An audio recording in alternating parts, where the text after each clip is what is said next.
The message today is brought to you by Moments of Reflection, and I mean that in more than one sense of the word.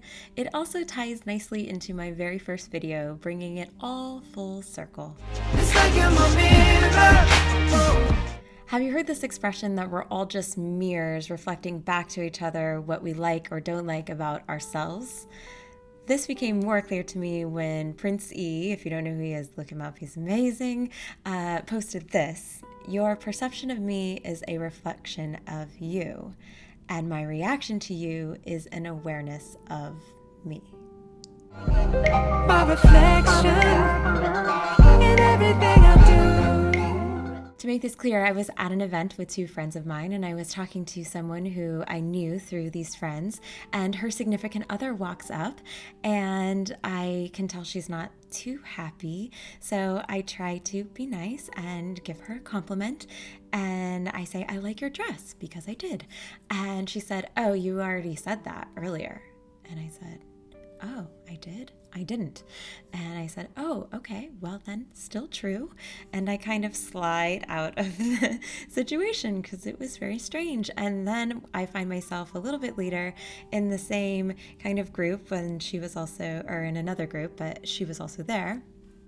And I could feel there was a little bit of weirdness. So to make light of it, I just start talking about Snapchat because a couple years ago it just started getting more cool, and I'd always been a Snapchat pusher, so I just started talking about, oh, everyone on Snapchat, this is fun, it's really cool, we can all share our lives, and I love it, blah, blah, blah. And she pipes up after no one has said anything else and says, oh, Snapchat is just for naked pictures. And I said, oh, well, I have never sent a compromising picture, so I guess it can be used for other things. And again, slid out of that conversation group.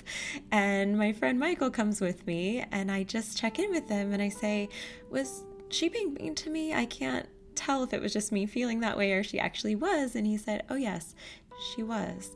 And I said, oh man, that's so interesting. I've never seen that side, that perspective of how unbecoming that can be. Because to be perfectly clear, you never look good trying to make someone else look bad.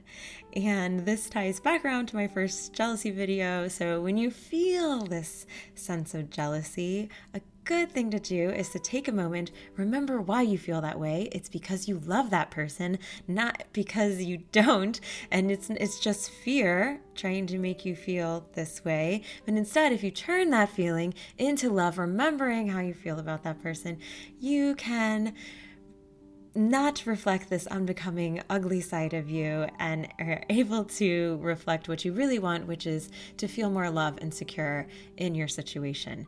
So that was my story of my mirror, which I could have I